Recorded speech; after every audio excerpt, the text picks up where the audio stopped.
Hello friends, welcome back to GK Prince Academy. तो हम लोग डिस्कस कर रहे थे UP triple S C junior assistant mains exams के प्रैक्टिस सेट का, और इसी का नेक्स्ट क्रम होगा प्रैक्टिस सेट नंबर 33। ठीक है, आज की इस वीडियो में 33वां प्रैक्टिस सेट होगा ओवरऑल, और ऐसे देखें तो ये 8वां प्रैक्टिस सेट है इस बुक का, जो कि है 5512 पोस्ट, जिसका एग्जाम्स होना है 29 जून को। कब होना है? 29 जून को। ठीक है, तो चलिए इस वीडियो को स्टार्ट करते हैं। 33 नंबर प्रैक्टिस सेट देखते हैं। और स्टार्ट करने से पहले अगर आप लोग चैनल पर नए आए हैं और अभी तक सब्सक्राइब नहीं किया तो चैनल को सब्सक्राइब करिएगा, साथ ही साथ वीडियो को भी लाइक करते चलिएगा। पहला क्वेश्चन है हिंदी से, दिया गया है कि भूत अथवा वर्तमान की विशेष घटना, प्रसंग या विषय के प्रमुख कार्यों के क्रमबद्ध या संक्षिप्त विवरण को क्या कहा जाता है। पहला क्वेश्चन है, 5 ऑप्शन दिए गए हैं, लेटेस्ट पैटर्न पर आधारित है। तो देखिए, भूत और वर्तमान, भूत मतलब पास्ट, पास्ट और प्रेजेंट की जो विशेष घटना है, प्रसंग है या विषय के प्रमुख कार्य के क्रमबद्ध हैं, तो संक्षिप्त विवरण को हम कहा जाता है उसको प्रतिवेदन। क्या कहते हैं? प्रतिवेदन कहते हैं। तो डी ऑप्शन इसका करेक्ट हो जाएगा। ठीक है, प्रतिवेदन कहलाती है। क्वेश्चन नंबर 2 देखते हैं, परिपत्र के संबंध में इनमें से कौन सा कथन असत्य है यानी कि गलत है। परिपत्र, पहला ऑप्शन देखते हैं, तो कई बार ज्ञापन, कार्यालय ज्ञापन परिपत्र का रूप ले लेते हैं। तो ये कथन जो है दिया गया है, ये परिपत्र के संबंध में सही है। ठीक है, जिस पत्र के माध्यम से जब कोई एक सूचना, निर्देश या फिर अनुदेश एक साथ ही अनेक मंत्रालय, कार्यालय, विभाग, अधिकारियों तक भेजी जाती है, तो उसे उस पत्र को क्या कहते हैं? परिपत्र कहा जाता है। ठीक है, परिपत्र में क्या होता है? बाईं ओर प्रेषक का नाम, पद, पता नहीं दिया जाता। तो दिया गया यहाँ पर बी ऑप्शन के, जिनको ये पत्र भेजा जाता है उनके नाम, पद, पता अंत में बाईं ओर दी जाती है। ठीक है, तो जिनको भेजा जाता है उनका नाम दिया जाता है, ऊपर बाईं ओर प्रेषक का नाम, पद, पता दिया जाता है, तो ये गलत है। ठीक है, यहाँ पे नहीं दिया जाता, ऊपर नहीं दिया जाता। इसमें अन्य पुरुष शैली में प्रयोग किया जाता है, तो ये सही है। तो सी ऑप्शन इसका हो जाएगा आंसर, बाकी सारे गलत हैं। अगला प्रश्न, निम्नलिखित में से कौन सी पत्र की विशेषता नहीं है? इनमें से पत्र की विशेषता, विनयशीलता पत्र, संक्षिप्त होना चाहिए, क्रमबद्ध होना चाहिए, तो ये सभी विशेषताएं के अंतर्गत आती हैं। प्रेषक कोई अ, विशेषता नहीं होती पत्र की। ठीक है, प्रेषक का शाब्दिक अर्थ होता है भेजने वाला। इसका क्या अर्थ होता है? भेजने वाला। तो ये कोई विशेषता नहीं होती है पत्र की। तो आंसर क्या हो जाएगा? ए पार्ट हो जाएगा। ठीक है, ये क्या है? एक आवश्यक घटक है, इसको कह सकते हैं पत्र का। ये क्या है? ये आवश्यक घटक है। मतलब इसके अगर कोई पत्र है, उसका अगर भेजने वाले का नाम नहीं तो फिर कहाँ पर भेजेंगे? तो एक प्रकार का ये आवश्यक घटक के अंतर्गत आ जाता है। चलिए, क्वेश्चन नंबर 4 है, अंग अंग फूले न समाना। इस मुहावरे का सही अर्थ क्या होगा? तो इस मुहावरे का सही अर्थ होता है बहुत आनंदित होना। सी ऑप्शन सही हो जाएगा। अगला क्वेश्चन, क्वेश्चन नंबर 5 देखेंगे, निम्नलिखित में से पूर्ति, रिक्त स्थान की पूर्ति करें है, वो करना है वो भी संज्ञा शब्द से करना है। ठीक है, यहाँ पे कौन सा संज्ञा शब्द लिखा जाएगा? देखिए, यहाँ पे संज्ञा शब्द की अगर हम बात करेंगे तो पारा शब्द यहाँ पे लिख देंगे। पारा क्या होता है? तरल अवस्था में होता है, तो यहाँ पे तरल अवस्था इसका राइट आंसर हो जाएगा। जो संज्ञा शब्द इसमें पारा बैठ जाएगा। ठीक है, स्वर्ग का पर्यायवाची शब्द, अगले प्रश्न में बताना है। स्वर्ग का पर्यायवाची शब्द होता है सुरलोक, होता है देवलोक, होता है, जो कि ए पार्ट में दिया गया है। इसके अलावा परम धाम, दिव्य धाम, बैकुंठ, ये सभी स्वर्ग का पर्यायवाची होता है। तो आंसर ए पार्ट इसके लिए करेक्ट है। निम्नलिखित में से जो कभी बूढ़ा ना हो, उसके लिए एक शब्द क्या होगा? तो जो कभी बूढ़ा ना हो, उसके लिए एक शब्द होता है अजर। क्या कहते हैं? अजर। ठीक है, जो कभी बूढ़ा ना हो उसके एक शब्द अजर का प्रयोग किया जाता है। ठीक है, और अमर शब्द जो दिया गया, अजर अमर कहा जाता है, मतलब कि जो कभी बूढ़ा ना हो और जो कभी ना मरे। तो अजर मतलब जो कभी बूढ़ा ना हो। तो ए पार्ट इसका करेक्ट हो जाएगा। चलिए, क्वेश्चन नंबर 8 है, घोड़े बेचकर। आगे मुहावरे का हमें पूर्ति करना है। तो घोड़े बेचकर मुहावरा जो बनता है, इसका क्या बनता है? घोड़े बेचकर सोना। ठीक है, तो आंसर क्या हो जाएगा? ए ऑप्शन करेक्ट है। इस मुहावरे का अर्थ होता है बेफिक्र होकर सोना। चलिए, अगला प्रश्न है, क्वेश्चन नंबर 9 है, वीर और साहसी पुरुष साधारण नहीं होते अपितु प्रतिभा से युक्त होते हैं। साधारण के विलोम शब्द से वाक्य को पूर्ण करना है। मतलब साधारण का यहाँ पे विलोम शब्द लिखना है। साधारण का विलोम क्या हो जाएगा? साधारण का विलोम हो जाता है विलक्षण। यहाँ पे सी ऑप्शन दिया गया, तो सी ऑप्शन इसका करेक्ट है। अगले प्रश्न में हमें अशुद्ध भाग बताना है, गलत वाला भाग बताना है, गलत वाली वर्तनी बतानी है। दादा दादी का सबके जीवन में पूजनीय स्थान होता है। तो यहाँ पे जो गलती की गई हो, पूजनीय में गलती की गई है, तो बी ऑप्शन करेक्ट हो जाएगा। ठीक है, पूजनीय जो है इस प्रकार लिखा जाता है, ना कि जिस प्रकार दिया गया है वो लिखा गया है, तो वो गलत हो जाएगा। ये सही है, आंसर बी पार्ट इसका राइट है। चलिए, क्वेश्चन नंबर 11, निम्नलिखित वाक्यांश के लिए उपयुक्त शब्द का चयन करना है। जो प्रमाण द्वारा सिद्ध ना हो सके उसको एक शब्द में क्या कहेंगे? तो उसको हम कहेंगे अप्रमेय। क्या कहेंगे? अप्रमेय कहेंगे। आंसर यहाँ पे डी ऑप्शन राइट है। निम्नलिखित में से किस विकल्प में सर्वनाम शब्द त्रुटिपूर्ण है इनमें से, ठीक है। सर्वनाम शब्द त्रुटिपूर्ण, इसमें से गलती किसमें की गई है, सर्वनाम से संबंधित। तो यहाँ पे अगर आप देखिए सी पार्ट देखते हैं, हमारे से, अब ये सब नहीं होता तो गलतियाँ यहाँ पर की गई है। हमारे से जो है यहाँ पे गलती की गई है, हमारे से नहीं लिखा जाता, इसके जगह पे हमें लिखना चाहिए था हमसे, ठीक है। तो सी पार्ट इसका करेक्ट हो जाएगा। चलिए, जिसमें शक्ति ना हो वाक्यांश के लिए इनमें से उपयुक्त शब्द बताना है। जिसमें शक्ति ना हो उसके लिए एक शब्द होता है अशक्त। क्या कहा जाता है, अशक्त कहा जाता है, जो कि ये पार्ट में दिया गया है। क्वेश्चन नंबर 14 है, जो स्त्री प्रिय बोलती है उसके लिए एक शब्द क्या कहेंगे। तो जो स्त्री प्रिय बोलती है उसको हम कहते हैं प्रियम्बदा, प्रियम्बदा कहते हैं, ठीक है। क्वेश्चन नंबर 14 में क्या हो जाएगा, प्रियम्बदा हो जाएगा। आपके ऑप्शन में यहाँ पे नहीं मिल रहे हैं तो आंसर हो जाएगा ई ऑप्शन, इनमें से कोई नहीं, ठीक है, इनमें से कोई नहीं। कोमल अंगों वाली को कहेंगे कोमलांगी, कोमलांगी कहेंगे। जो कानों को प्रिय लगे उसको कर्ण प्रिय कहते हैं। तो यहाँ पे आंसर क्या हो जाएगा, ई ऑप्शन राइट है। चलिए, क्वेश्चन नंबर 15 है, निम्नलिखित वाक्य में से रेखांकित खंड के स्थान पर प्रयुक्त होने वाले सबसे उपयुक्त विकल्प का चयन करें। क्यों सोहन, क्योंकि मोहन जाते हैं। और यहाँ पे क्यों की जगह पे क्या लिखा जाएगा बताना। तो क्यों की जगह पे शब्द ये जो है अनुचित है, यहाँ पे जो है क्योंकि जो लिखा है अनुचित प्रकार से प्रयोग किया गया, यहाँ पे उचित प्रयोग होना चाहिए था। और ठीक है, सोहन और मोहन जाते हैं। क्वेश्चन नंबर 16 है, आकाश पाताल एक करना, इस मुहावरे का अर्थ क्या होता है। तो इसका अर्थ होता है बहुत मेहनत करना। आंसर सी ऑप्शन इसके लिए राइट है।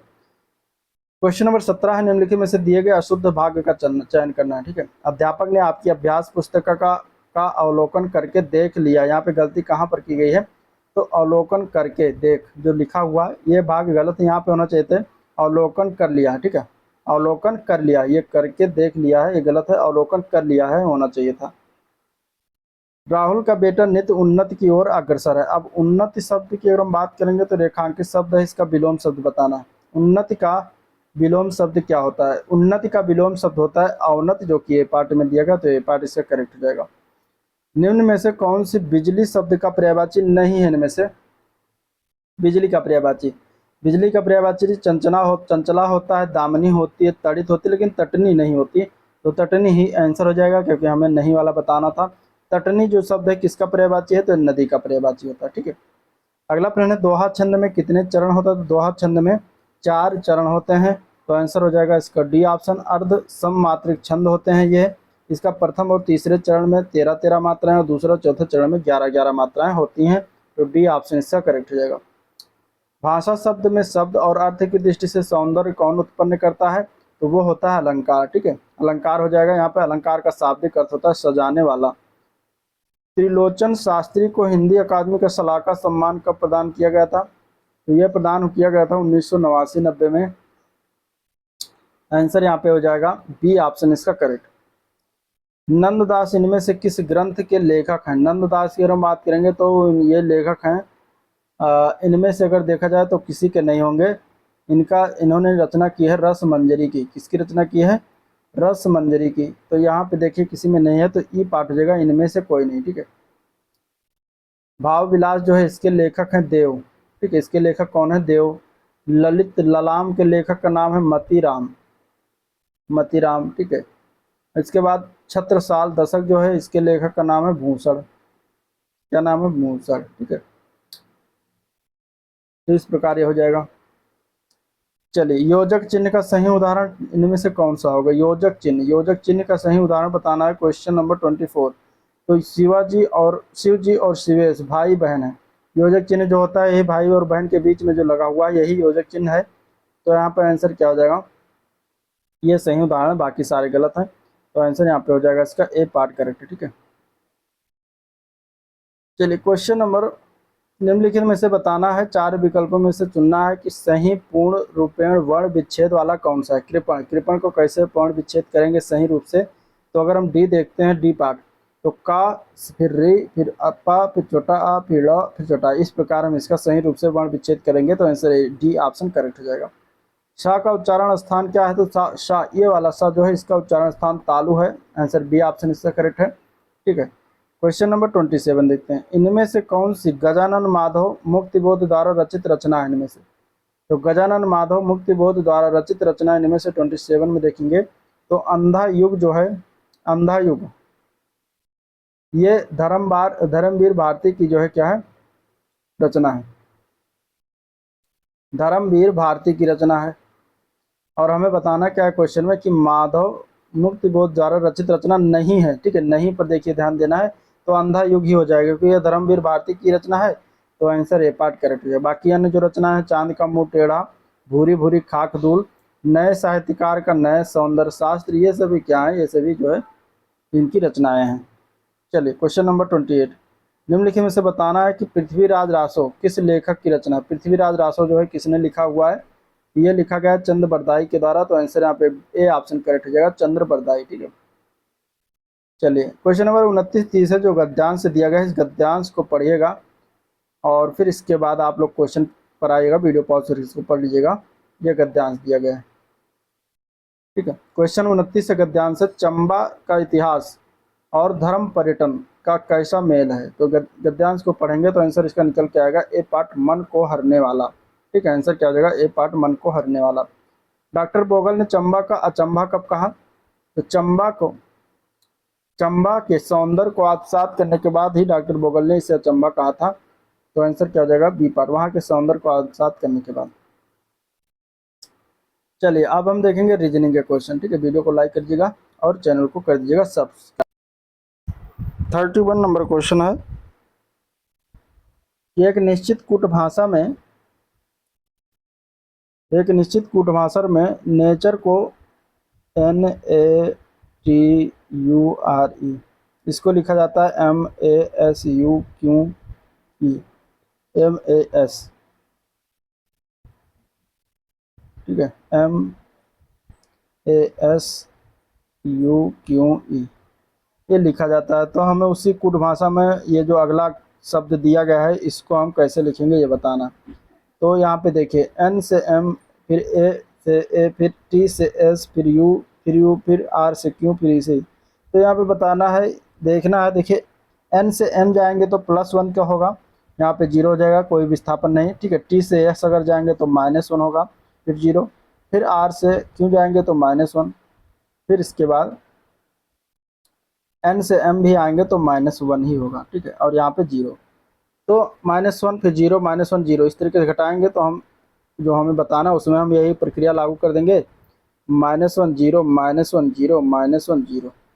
ठीक है, तो P में -1 करेंगे तो O हो जाएगा, O का O ही रहेगा। T में -1 करेंगे तो क्या हो जाएगा, S हो जाएगा, A का हो जाएगा S, A का ऐसे ही S हो जाएगा, T का हो जाएगा -1 S, O का O ऐसे ही रहेगा। तो ये हमारा आंसर हो जाएगा जो कि दिया गया है बी पार्ट में, तो बी पार्ट इसका करेक्ट हो जाएगा। चलिए क्वेश्चन नंबर 32, क्वेश्चन नंबर 32 है कि x अपने शुरुआती बिंदु से 3 किलोमीटर चलता है। ठीक है, मान लेते हैं शुरुआती बिंदु ये हो गया s का, 3 किलोमीटर इस तरीके से चला। ठीक है, x चला, वो दाएं मुड़ता है। अब यहाँ पे जब पहुँचने के बाद वो क्या करता है, दाएं मुड़ता है। तो दाएं मुड़ने के बाद कितना, 8 किलोमीटर आगे यात्रा करता है। तो यहाँ से दाएं मुड़ेंगे तो 8 किलोमीटर यात्रा आगे इस तरीके से जाएगा। ठीक है, ये 8 किलोमीटर यात्रा हो गई। फिर वो बाएं मुड़ता है और आगे चलता है, लेकिन उससे ध्यान में आता है कि वो उस दिशा से विपरीत दिशा में है जिसमें उसे जाना चाहिए था। मतलब कि यहाँ से अगर वो बाएं मुड़ेगा तो इस साइड में मुड़ेगा। ठीक है, किस साइड में, इस साइड में, और ये इस साइड में जा रहा है। अब जब इस साइड में जा रहा है तो इसको ध्यान आता है कि वो उस दिशा से विपरीत दिशा में है जिस दिशा में उसे होना चाहिए था। उसने पूर्व में चलकर शुरुआत की थी, मतलब कि पूर्व में चलकर शुरुआत की थी, यहाँ से शुरुआती बिंदु से पूर्व में चला था इस साइड में। ठीक है, तो उसे किस दिशा में जाना है। तो अब यहाँ पर आप देख सकते हैं कि x को पूर्व दिशा के विपरीत अर्थात पश्चिम दिशा में जाना था। ठीक है, पश्चिम दिशा में जाना था, तो आंसर यहाँ पे हो जाएगा पश्चिम, यही निकालना था। आंसर सी ऑप्शन इसका करेक्ट हो जाएगा। चलिए क्वेश्चन नंबर 33 नंबर क्वेश्चन है, 5 लड़कियां हैं और इनकी उम्र अलग अलग है। अनीता केवल डायना और एरिका से छोटी है, एरिका डायना से छोटी है, चम्मा सबसे छोटी है। समूह में चौथी सबसे बड़ी कौन है, तो सबसे छोटी है चम्मा। ठीक है, तो इसको ऐसे लिखते हैं इस तरीके से, ये हो गई चम्मा, सबसे छोटी है तो इसको लिख देते हैं। फिर क्या कहते हैं कि ऊपर देखते हैं, अनीता केवल डायना और एरिका से छोटी है, अनीता। ठीक है, तो अनीता क्या है, डायना और एरिका से छोटी है, मतलब कि इससे अनीता से 2 बड़ी हैं। और अनीता यहाँ पर हो जाएगी, ठीक है। और डायना और एरिका से छोटी है। एरिका क्या है, डायना से छोटी है। एरिका जो है वो क्या है, डायना से छोटी, तो डायना यहाँ पर हो जाएगी। अब ये देखिए इस तरीके से हमारा क्वेश्चन बन गया। अभी आगे फिर कहा गया कि एरिका डायना से छोटी है, ये हो गया। अब एक बच्ची बबीता, तो बबीता यहाँ पर हो जाएगी। तो समूह में चौथी सबसे बड़ी कौन है ये बताना, तो सबसे चौथी बड़ी कौन हो जाएगी, बबीता हो जाएगी। आंसर यहाँ पे बी ऑप्शन करेक्ट हो जाएगा, ठीक है। आंसर क्या हो जाएगा, बी ऑप्शन करेक्ट हो जाएगा। चलिए, उस विकल्प का चयन करना जो तीसरे शब्द उसी प्रकार से संबंध जिस प्रकार पहला शब्द संबंध है। जैसे क्रिकेट का संबंध पिच से है, उसी प्रकार गोल्फ का संबंध किससे होगा, तो गोल्फ का संबंध कोर्स में खेला जाता है, और क्रिकेट जो पिच पर खेला जाता है, तो इस प्रकार आंसर यहाँ पे डी ऑप्शन हो जाएगा, कोर्स। चलिए, अगले समीकरण का गणितीय रूप और सही बताना है। यहाँ पे कौन सा चिन्ह जो है इसमें बैठेगा जिससे कि हमारा जो है सही रूप से ये जो दिया गया है समीकरण ये सही रूप से बैठ जाए, ठीक है। तो इसको आपको करना है। 35 नंबर जो सवाल है इसमें आप चिन्ह बदलिएगा, और जिस चिन्ह को बदलने पर 35 प्राप्त कर लेंगे वही आंसर हो जाएगा। तो बताइएगा कि इसका क्या आंसर निकल के आएगा। चलिए, क्वेश्चन नंबर 36 देखते हैं। 36 नंबर क्वेश्चन है कि यदि ए एट द रेट बी का अर्थ है कि ए बी का पुत्र है, ए हैशटैग बी का अर्थ है कि ए बी के पति है, ए इंटू बी का अर्थ है कि ए बी की पुत्री है, तो हमें बताना क्या है, पी एट द रेट क्यों गुणे आर हैशटैग एस सा क्या संबंध है ये बताना है इसमें, ठीक है। तो देखिए लिखते हैं यहाँ पे, अगर हम देखेंगे तो पी एट द रेट क्यों है, मतलब कि ए बी का पुत्र है, मतलब पी क्यों का पुत्र है। यहाँ पर क्या हो जाएगा, पी क्यों का पुत्र है, किसका पुत्र है, क्यों का पुत्र है। तो क्यों बना देते हैं इस तरीके से, मान लीजिए क्यों हो गया, और एक क्यों जो है क्यों का पुत्र कौन है, पी है, ये हो गया पुत्र। फिर ये कह रहा है कि आगे फिर इसका अगर हम लेते हैं क्यों इंटू आर, तो ए इंटू बी का अर्थ है ए बी की पुत्री है, तो यहाँ पे क्यों आर की पुत्री हो जाएगी। क्यों किसकी पुत्री हो जाएगी, आर की पुत्री हो जाएगी, ठीक है। आर की पुत्री हो जाएगी क्यों, ये हो जाएगी पुत्री क्यों, ठीक है। और ये पुत्र हो गया। अब आगे कहा जा रहा है कि आर हैश टैग एस, तो हैश टैग का मतलब है कि ए बी का पति, यानी कि आर एस का पति है। आर किसका पति है, आर जो है वो एस का पति है, तो एस पत्नी हो जाएगी, ये पत्नी हो जाएगी, ये पति हो जाएगा। अब यहाँ पे पी का एस से क्या संबंध है, ठीक है। तो पी और एस अगर आप देखें तो जो एस है वो या फिर दादी होगी पी की, या फिर नानी होगी, ठीक है, क्योंकि पुत्र का पुत्र और इसकी पत्नी होगी, तो या फिर ये दादी हो जाएगी या फिर ये नानी हो जाएगी। तो यहाँ पे दादी लिखा तो एस पी की दादी है, ठीक है, पी की दादी है। पी की दादी कौन है, ऐसा है। तो ये हो जाएगा आंसर डी ऑप्शन। चलिए, क्वेश्चन नंबर देखते हैं 37। 37 में हमें अगला क्रम बताना है कि कौन सा होगा, ठीक है। एन डी दिया गया है, के ए है, एच एक्स है, और ई यू है, ई यू है। आगे वाला बताना कि क्या होगा। तो यहाँ पे अगर हम एन से के कंपेयर करते हैं, के से एच कंपेयर करते हैं, ठीक है, और एच से ई कंपेयर करते हैं। तो पहले देखें तो एन से के -3 जाएंगे, क्योंकि एन का 14 है, के का क्या है 11 है, तो 11 3 14। इसके बाद एच 8 आता है तो यहाँ पर भी -3, फिर ई 5 आते हैं तो यहाँ पर भी -3 करते हैं, ठीक है। तो इस प्रकार यहाँ पे सब -3 हो रहा है। अब डी से ए आते हैं, ए से एक्स, एक्स से यू, तो हम यहाँ पर भी क्या करेंगे, -3 करेंगे। तो ई में से -3 करेंगे तो 5 में से 3 जाएगा, 2 बचेगा, 2 हो जाएगा बी, ठीक है, 2 हो गया हमारा बी।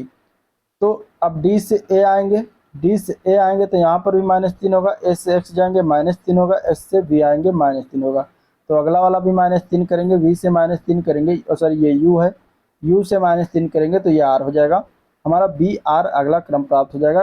बी ऑप्शन इसका करेक्ट हो जाएगा। चलिए, अगला क्वेश्चन, क्वेश्चन नंबर 38। कथन दिया गया है, कथन के अनुसार निष्कर्ष हमें बताना है, ठीक है। 2 कथन है, कुछ अंतरिक्ष यात्री लंबा नहीं है, कुछ लंबे नीले हैं, ठीक है। तो मान लेते हैं ये हो गया यात्री, कौन से यात्री, अंतरिक्ष यात्री हो गए। अब कोई अंतरिक्ष यात्री लंबा नहीं है और ये हो गया लंबा, ठीक है। तो इन दोनों में कोई संबंध नहीं है कथन के अनुसार। अगला कह रहा है कि कुछ लंबे नीले हैं, अब ये लंबे कुछ क्या हो गया, नीले हो गए, ठीक है, इनका संबंध है। अब इसी के अनुसार कथन अगर देखा जाए निष्कर्ष, तो दिया गया पहला निष्कर्ष, कुछ अंतरिक्ष यात्री नीले हैं। तो कुछ अंतरिक्ष यात्री नीले हैं जो कि बिल्कुल नहीं बैठ रहा है, ठीक है, क्योंकि कोई लंबा यात्री नहीं है। तो कुछ अंतरिक्ष यात्री नीले हैं, तो ये गलत हो जाएगा। दूसरा है कि कोई लंबा अंतरिक्ष यात्री नहीं है, कोई लंबा अंतरिक्ष यात्री नहीं है, तो ये सही है, ठीक है। तो यहाँ पे क्या जाएगा, केवल 2 निष्कर्ष निकलता है, बी पार्ट इसका सही है। चलिए, दी गई श्रृंखला में बताना कि अगली क्रम कौन सा आएगा। 39 नंबर में 47 है, 48 है, फिर 44 हो गया, फिर 53 हो गया, इसके बाद 37 हो गया, और अगला वाला बताना क्या हो जाएगा। यहाँ पे देखिए, अगर हम 47 से 48 जाते हैं तो +1 करते हैं, 48 से फिर 44 जाएंगे तो -4, और 44 से 53 जाएंगे तो +9, और 9 53 से फिर आएंगे हम 37, 37 में हम क्या करेंगे, अब 53 - 37 करेंगे तो प्लस हो जाएगा 25, अब 53 - 37 होगा तो हमारा हो जाएगा 16, ठीक है, 16 +16, सॉरी +16 नहीं होगा, 53 में से 37 घटाएंगे तो माइनस होगा, ठीक है, -16। अब देखिए, इन सभी में कोई संपर्क, तो यहाँ पे अगर देख सकते हैं आप इसका, तो ये क्या है, 1 का स्क्वायर है, ठीक है, फिर ये दूसरा है यहाँ पे, तो 2 का स्क्वायर है, ठीक है, -2 का स्क्वायर करेंगे तो 4 आ जाएगा। इसके बाद 9 जो है ये किसका स्क्वायर है, 3 का स्क्वायर है, ये किसका है, 4 का स्क्वायर, ठीक है। अभी जो है हम प्लस माइनस वो छोड़ देते हैं, तो हमें एक क्रम यहाँ पे प्राप्त हो रहा है कि ये सब 1 2 3 4 का स्क्वायर चला। तो अगला जो हमारा होगा वो क्या होगा, 5 का स्क्वायर होगा, यानी कि 25 होगा। और देखिए यहाँ पहला प्लस है, दूसरा माइनस, फिर प्लस, फिर माइनस, तो ये हो जाएगा हमारा प्लस। तो 37 में हम क्या करेंगे, +25 कर देंगे, और जब +25 और 37 जुड़ेगा तो हमारा आंसर हो जाएगा 37 + 25 = 62। तो अगली संख्या हमारी जो आएगी वो 62 हो जाएगी। तो इस प्रकार आंसर यहाँ पे डी ऑप्शन इसका करेक्ट हो जाएगा। चलिए, क्वेश्चन नंबर है अगला, क्वेश्चन नंबर 40 है। समुच्चय को चुनना है जो ठीक प्रकार से उसी प्रकार संबंधित है जिस प्रकार ये संबंधित है। अब इसे बताना है, ये उदाहरण दिया गया है, जैसे कि 13 28 58 और 16 34 70, इसमें जिस प्रकार संबंधित है उसी प्रकार इसमें बताना है कि अगले वाले में संबंधित है। तो जिस प्रकार 13 28 58 ये दिया गया है, तो यहाँ पर अगर हम 13 × 2 करते हैं, 13 दूना 26 + 2 करते हैं तो हमारा बन जाता है 28, और 28 में हम फिर 2 28 दूना 56 करते हैं, +2 करते हैं तो हमारा बन जाता है 58, ठीक है। तो इसी प्रकार अगर हम 16 16 34 और 70 देखते हैं, तो 16 × 2 + 2, तो ये हमारा हो जाएगा 16 × 32 तो 34, और इसी प्रकार 34 × 2 और +2 तो हमारा हो जाएगा 70। तो ये क्रम लग रहा है। तो इसी क्रम में हम अगर ऑप्शन डी देखते हैं, 11 24 50 का, तो 11 × 2 + 2 तो हमारा हो जाता है 24, और 24 × 2 + 2 कर देंगे तो हमारा हो जाएगा 50। तो इस प्रकार यहाँ पे ये बिल्कुल सुटेबल बैठ रहा है, तो डी ऑप्शन इसका करेक्ट हो जाएगा, ठीक है। चलिए अगले क्वेश्चन की तरफ बढ़ते हैं। क्वेश्चन नंबर 41 है, दिया गया आकृति में से प्रश्न आकृति फैले हुए बताना है, कौन सा इस घन के आधार पर नहीं घन बनाया जा सकता, ये बताना है, ठीक है। तो यहाँ पे देखिए, हम एक दूसरे के विपरीत देखेंगे। अब विपरीत अगर हम देखते हैं यहाँ पे, तो इसका विपरीत ये है, ठीक है, इसका विपरीत ये है, और इसका विपरीत कौन है, ये है। तो अब जो विपरीत है वो सामने नहीं आने चाहिए। तो अगर हम देखें इसमें स्टार प्लस और ये, तो ये तीनों आ रहे हैं, तो ये बिल्कुल बनाया जा सकता है। फिर इसके बाद अगर देखें स्टार, चतुर्भुज और ये डॉट, तो ये भी आ रहा है, तो ये भी बनाया जा सकता है। सी पार्ट में अगर देखते हैं, जो हमारा दिया गया डॉट बिंदी डबल और ये, तो ये क्या है, इसके आधार पर घन तो ये नहीं बन सकता, क्योंकि विपरीत सतह कभी भी निकटवर्ती सतह नहीं हो सकती। और इसमें ये दोनों क्या है, निकटवर्ती दिया गया है, और ये दूसरे के विपरीत, ठीक है। तो यहाँ पे आंसर यही हो जाएगा, सॉरी ये दोनों नहीं, ये दोनों माफ करिएगा, चौकोर और ये ब्लैक वाला डॉट जो है, ये क्या है, ये दोनों एक दूसरे के साथ में नहीं हो सकते। यहाँ पे एक दूसरे के साथ में दिया गया, इसीलिए जो है सी पार्ट हो जाएगा, जो नहीं बनाया जा सकता। चलिए क्वेश्चन नंबर 42 में कथन निष्कर्ष से देखते हैं। दिया गया है सभी मोबाइल विद्युत उपकरण है, ठीक है, सभी मोबाइल, ये मोबाइल हो गया, मोबाइल हो गया, ये क्या है, ये विद्युत उपकरण है, ठीक है, उपकरण हो गया। अब कह रहा है कुछ टेलीफोन विद्युत उपकरण है, कुछ टेलीफोन जो है क्या है, विद्युत उपकरण है। तो ये हो गया टेलीफोन, कुछ विद्युत उपकरण हो गए, ठीक है। ये इतना पार्ट जो हो गया, ये क्या हो जाएगा, कुछ हो गए दोनों में सब। अब हमें बताना क्या है, निष्कर्ष की कोई मोबाइल टेलीफोन नहीं, मोबाइल ये है, टेलीफोन ये है, ठीक है। तो कोई मोबाइल टेलीफोन नहीं है।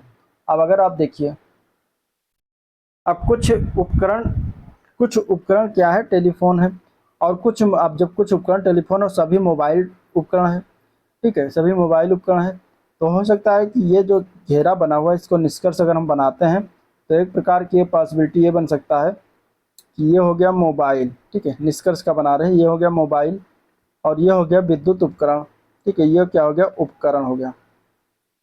और टेलीफोन, कुछ कुछ उपकरण टेलीफोन तो इस प्रकार भी बन सकता है, टेलीफोन हो गया, ठीक है, टेलीफोन हो गया। तो यहाँ पे देखिए कुछ मोबाइल भी हो सकता है, कुछ उपकरण भी इसमें आ रहा है, ठीक है। तो इस प्रकार ये क्या है कि जो दिया गया है कि कोई मोबाइल टेलीफोन नहीं है, तो ये कथन हो जाएगा गलत, सर ये निष्कर्ष हो जाएगा गलत। अब दिया गया है कि कुछ मोबाइल टेलीफोन है, तो कुछ मोबाइल टेलीफोन बिल्कुल सही बन रहा है, कुछ मोबाइल टेलीफोन है, तो ये देखिए इतना पार्ट क्या है, टेलीफोन भी है और मोबाइल भी है, तो यहाँ पे दूसरा हो जाएगा सही। तो केवल दो ही निष्कर्ष सही है, आंसर ए पार्ट इसका राइट हो जाएगा।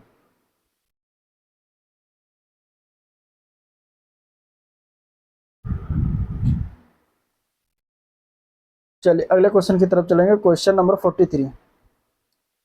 अब यहाँ पे संबंध बताना है, जैसे भालू गुर्राता है तो हाथी क्या करता है, हाथी चिंघाड़ता है, तो डी पार्ट हो जाएगा। ये जितना अगला क्वेश्चन देखेंगे, जैसे 8 का संबंध 514 में निकालना है, वैसे 6 का संबंध हमें आगे निकालना है।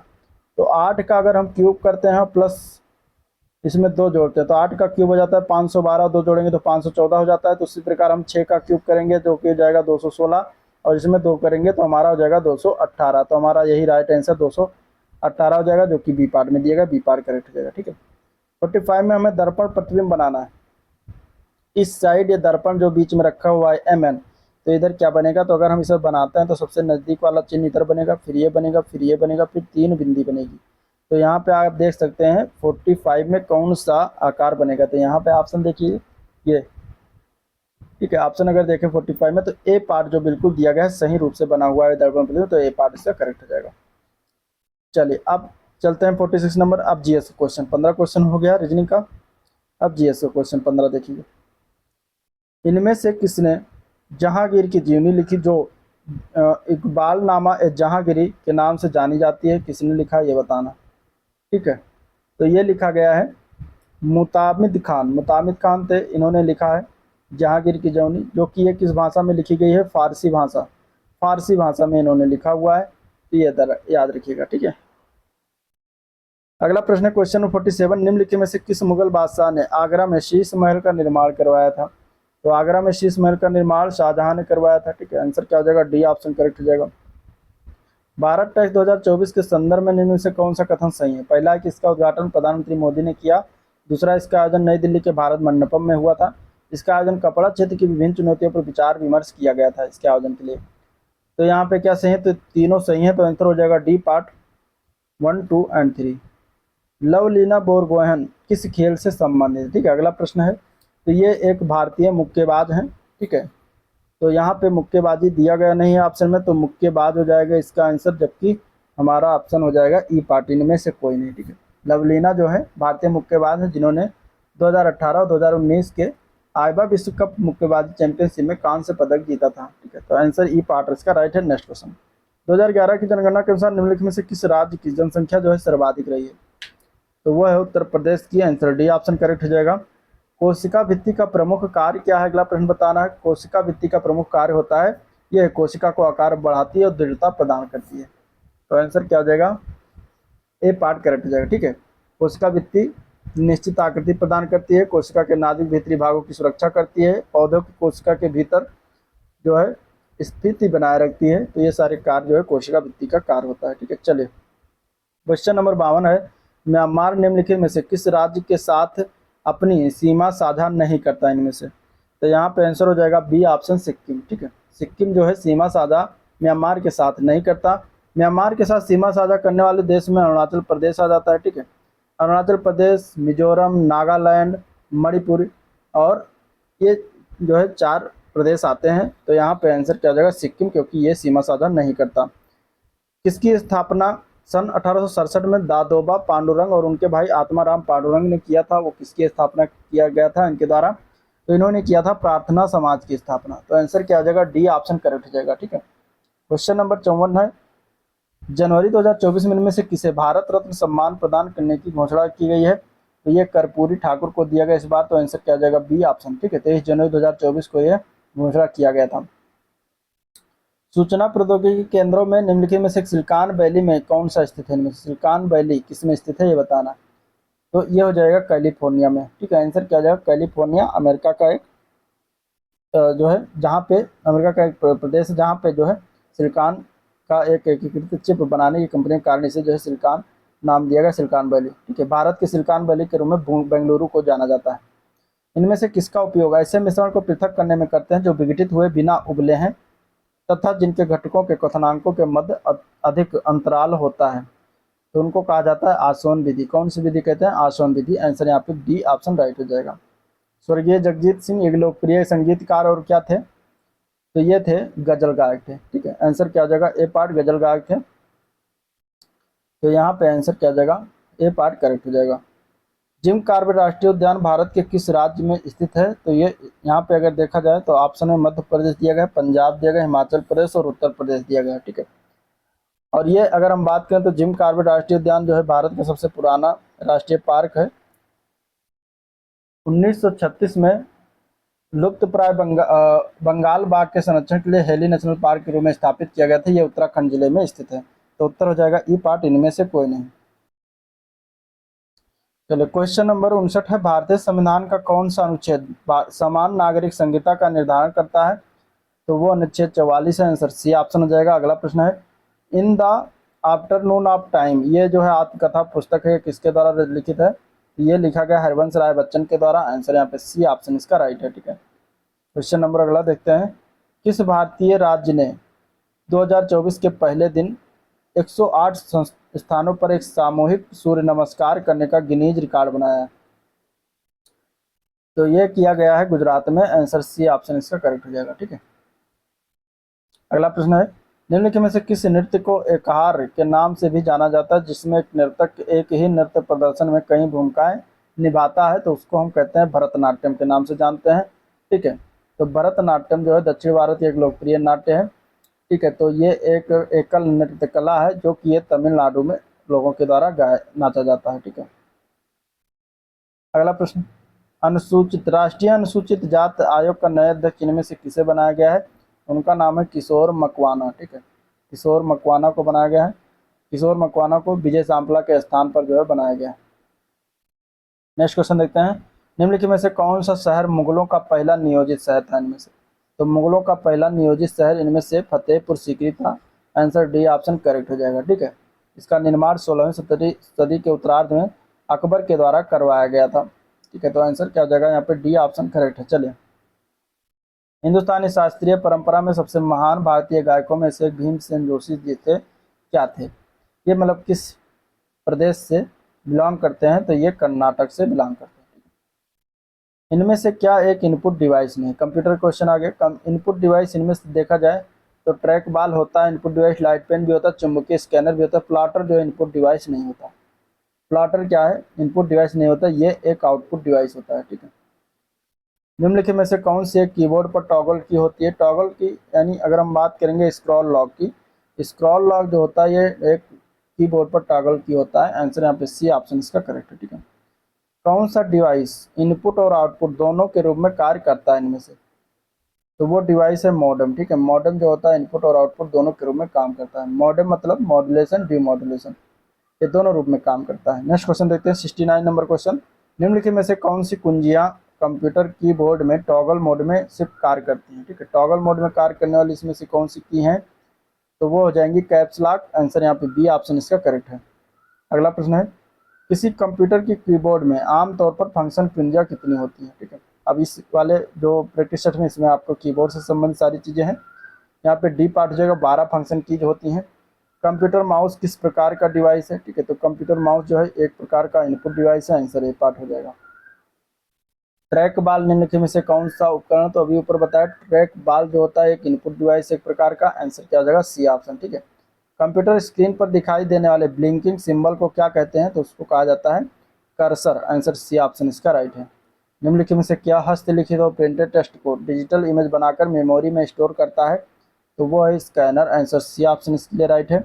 निम्नलिखित में से किस उपकरण का प्रयोग किसी पेन या अन्य उपकरण से एक कागज के टुकड़े की सतह पर यांत्रिक गति द्वारा अत्यंत बड़े आरेखों या जटिल लाइन आर्ट को प्रिंट करने में किया जाता है? तो ये होता है प्लॉटर का काम। आंसर डी ऑप्शन करेक्ट हो जाएगा, प्लॉटर। ठीक है, जो कि एक प्रकार का आउटपुट डिवाइस है। निम्नलिखित में से किस प्रकार का स्कैनर अक्षरों को प्रकाश की मदद से पढ़ता है? तो वो होता है ऑप्टिकल कैरेक्टर रिकॉग्निशन। क्या होता है? शॉर्ट फॉर्म में ओसीआर कहते हैं, ऑप्टिकल कैरेक्टर रिकॉग्निशन होता है। ठीक है, अगला प्रश्न देखते हैं। MICR स्कैनर जो है किस प्रकार का एक उदाहरण है? तो MICR जिसका फुल फॉर्म क्या होता है? मैग्नेटिक इंक कैरेक्टर रिकॉग्निशन होता है। ये एक प्रकार का इनपुट डिवाइस होता है। किस प्रकार का डिवाइस होता है? इनपुट डिवाइस होता है। तो आंसर बी ऑप्शन करेक्ट है। निम्न में से किस प्रकार का स्कैनर प्रकाश स्रोत की सहायता से वर्ण अंक और कोड पढ़ता है? प्रतियोगिता परीक्षाओं में वस्तुनिष्ठ प्रकार के उत्तर पत्रकों के लिए जो है उनका उपयोग किया जाता है। तो ये होता है B part, optical mark recognition, जिसको हम कहते हैं OMR। ठीक है, OMR इसका राइट आंसर हो जाएगा, बी पार्ट करेक्ट है। 79 नंबर क्वेश्चन है। MICR का अभी ऊपर बताया इसका फुल फॉर्म क्या होता है? मैग्नेटिक इंक कैरेक्टर रिकॉग्निशन, जो कि ए पार्ट में दिया गया, तो ए पार्ट इसका करेक्ट हो जाएगा। अगला प्रश्न। निम्नलिखित डिवाइस में से कौन से पेंसिल या पेन से बने एक पूर्व निर्धारित चिन्ह के प्रकार की पहचान के लिए प्रयोग में लाया जाता है? तो वो होता है OMR। क्या होता है? OMR। ठीक है, आंसर डी ऑप्शन करेक्ट हो जाएगा। अब क्वेश्चन यूपी स्पेशल देखते हैं, इसके बाद बंद करते हैं क्वेश्चन वीडियो को। लोकगीत और गायन के अवसर। चैती लोकगीत कब गाया जाता है? तो चैती लोकगीत जो है मौसमी गीत है, तो मौसम के महीने में गाया जाता है। कजरी गीत जो है ये विवाह और मौसमी गीत है। रसिया गीत जो है ये ब्रज का लोकगीत है। ठीक है, और सोहर जो है सोहर संस्कार गीत है, तो संस्कार जब होता है तब गाया जाता है। तो ए पार्ट इसका करेक्ट हो जाएगा। ठीक है, चलिए अगला क्वेश्चन। वर्तमान उत्तर प्रदेश में भारत के प्राचीनतम 16 महाजनपदों में से कितने महाजनपद जो है उत्तर प्रदेश में थे? तो टोटल 8 जो है महाजनपद उत्तर प्रदेश में है अवस्थित है, जिसमें कुरुक्षेत्र, पंचाल क्षेत्र, काशी क्षेत्र, कौशल महाजनपद, सुरसेन महाजनपद, चेद और वत्स और मल्ल, ये सभी उत्तर प्रदेश में स्थित है। क्वेश्चन नंबर 83, सूची को मिलान करना है। पीतल का सामान कहाँ पर बनाया जाता है? पीतल का सामान बनता है मुरादाबाद में। माचिस बनाया जाता है बरेली में। खेल के सामान बनते हैं मेरठ में। लकड़ी पर नक्काशी होती है सहारनपुर में। तो इस प्रकार यहाँ पे देखेंगे तो आंसर इसका बी ऑप्शन करेक्ट है। चलिए, उत्तर प्रदेश के मुख्य लोकगीत इनमें से कौन से हैं? उत्तर प्रदेश के मुख्य लोकगीतों की बात करेंगे तो उसमें बिरहा, चैती, ढोला ये सभी आते हैं। तो आंसर यहाँ पे डी ऑप्शन करेक्ट है। अगले प्रश्न बताना कौन सा सही सुमेलित नहीं है। समस्त पश्चिम बिहार रायबरेली में है। नवाबगंज पश्चिम बिहार इलाहाबाद दिया गया है, जो कि गलत है। नवाबगंज जो है उन्नाव जिले में है। पश्चिम बिहार कहाँ पर है? उन्नाव जिले में, तो यही गलत हो जाएगा, बी पार्ट। बखीरा संत कबीर में है। सांडी हरदोई में है, तो बाकी सारे सही हैं। उत्तर प्रदेश में निम्नलिखित में से किस मंडल में प्रथम समाजवादी अभिनव विद्यालय खोला गया था? ये इलाहाबाद में खोला गया था। आंसर ए पार्ट हो जाएगा। ठीक है, उत्तर प्रदेश में जैन और बौद्ध दोनों धर्मों का प्रसिद्ध तीर्थ स्थल कौन सा है? तो वो है कौशाम्बी जिला। आंसर बी ऑप्शन हो जाएगा। ढोला लोकगीत कहाँ पर लोकप्रिय है? तो ये जो है आगरा और मेरठ क्षेत्र में लोकप्रिय है। तो आंसर ए पार्ट करेक्ट हो जाएगा। ठीक है, उत्तर प्रदेश में सुरमा उद्योग के लिए कौन सा जिला प्रसिद्ध है? तो वो जिला इसमें से अगर देखा जाए तो नहीं है, वो जिला है बरेली। ठीक है, तो यहाँ पे आंसर हो जाएगा ई पार्ट, इनमें से कोई नहीं। Next question. निम्नलिखित में से किस स्थान पर भारतीय सब्जी अनुसंधान संस्थान स्थित है? तो ये स्थित है वाराणसी में। आंसर डी ऑप्शन इसका करेक्ट हो जाएगा। अगले प्रश्न में बताना कि निम्नलिखित में से गलत युग्म को इंगित करिए। गलत युग्म यहाँ पे अगर देखा जाए तो कन्नौज इत्र एवं तेल से निर्माण सही है। मिर्जापुर कालीन से संबंधित है। मुरादाबाद पीतल के सामान बनाते हैं। आगरा में चाकू और कैंची जो दिया गया गलत है। चाकू का निर्माण रामपुर में होता है। कहाँ पर होता है? रामपुर में, तो ये गलत हो जाएगा। बाकी सही सही सारे सही हैं, तो आंसर हो जाएगा डी ऑप्शन। अगले में बताना कौन सा सही सुमेलित है। ठीक है, भोटिया जनजाति बाराबंकी में निवास करती है, गलत है। बुक्सा जनजाति बिजनौर में निवास करती है, ये सही है। राजी गोरखपुर में, गलत। तारू बांदा में है, ये भी गलत। तो आंसर सिर्फ बी पार्ट करेक्ट है इसका। ठीक है, निम्नलिखित में से उत्तर प्रदेश के संदर्भ में कौन सा सही सुमेलित नहीं है? उत्तराखंड से सटे जिलों की संख्या 7 है, जो कि ये क्या है? सही है। ठीक है, हरियाणा से सटे जिलों की संख्या 5 है, जो कि ये गलत है। 6 है, तो गलत वाला कौन सा हो जाएगा? बी पार्ट हो जाएगा। बिहार से सटे जिलों की संख्या 7 है, ये सही है। और इसके बाद मध्य प्रदेश से सटे जिलों की संख्या कितनी है? 11, तो ये भी सही है। उत्तर प्रदेश के सोनभद्र जिले से प्रदेश के अन्य कौन कौन से जिले सीमा बनाते हैं? सोनभद्र जिले से अगर देखा जाएगा तो वो है चंदौली और मिर्जापुर, इनमें से आंसर हो जाएगा इसका डी ऑप्शन। ठीक है, नेक्स्ट क्वेश्चन, निम्नलिखित में से कौन सा सही सुमेलित नहीं है? गंगा नदी के किनारे वाराणसी बसा हुआ है, जो कि सही है। गोमती नदी किनारे सुल्तानपुर बसा हुआ है, जो कि सही है। ठीक है, कोसी नदी किनारे गोरखपुर बसा, जो कि गलत है। गोरखपुर जो है वो राप्ती नदी के किनारे बसा हुआ है, तो गलत वाला सी पार्ट हो जाएगा। सरयू अयोध्या नदी किनारे बसा है, सही है। चलिए नेक्स्ट क्वेश्चन, देवदरी राजदरी जलप्रपात निम्नलिखित में से किस स्थान पर स्थित है? तो ये दोनों चंदौली जिले में पड़ते हैं। ठीक है, तो आंसर क्या हो जाएगा? चंदौली जिला। क्वेश्चन नंबर 97 है, हिंदी भवन किस जिले में स्थित है? हिंदी भवन की अगर हम बात करेंगे तो ये जौनपुर जिले में बना हुआ है, आंसर डी ऑप्शन हो जाएगा। 98 नंबर क्वेश्चन है, निम्नलिखित में से कौन सा सही सुमेलित नहीं है? सुनहला महल, सुनहला महल दिया गया है आगरा। बिजली पासी का किला लखनऊ। रामनगर का किला कन्नौज दिया गया है, जो कि गलत है। रामनगर का किला वाराणसी में। तो सही सुमेलित कौन सा नहीं? सी वाला नहीं है, बाकी सारे सही हैं। शाही किला जौनपुर में, ये भी सही। ठुमरी के संदर्भ में निम्नलिखित में से कौन सा कथन सही है? ठुमरी एक उत्पत्ति उत्तर प्रदेश में हुआ। ठुमरी सुगम और आकर्षक है, इन दोनों में से बताना है क्या सही है। तो दोनों सही है, आंसर सी ऑप्शन हो जाएगा। ठीक है, लास्ट क्वेश्चन, उत्तर प्रदेश जनहित गारंटी अधिनियम 2011 क्या प्रावधान करता है? प्रावधान करता है कि लोगों की प्रतिदिन की आवश्यकताओं से संबंधित सेवाओं की उपलब्धि पहला एक सहज तरीके से, एक समयबद्ध तरीके से, 13 चिन्हित सेवाओं की ब्रेक इन इवन आर्थिक सिद्धांत पर हो। तो यहाँ पे इसके बारे में बताना है कि कौन कौन से कूट इसके लिए सही है। तो देखिए, पहला तो सही है, दूसरा भी सही, तीसरा सही, चौथा गलत है। ब्रेक इवन आर्थिक सिद्धांत जो है गलत है, तो आंसर हो जाएगा यहाँ पे बी ऑप्शन। ठीक है, तो ये था ओवरऑल वीडियो जिसको हम लोगों ने देखा। डिस्कस किया, अगर पसंद आया तो लाइक करिएगा, चैनल को सब्सक्राइब नहीं किया अभी तो सब्सक्राइब कीजिएगा। साथ ही साथ मिलते हैं अगले वीडियो में, तब तक के लिए थैंक यू।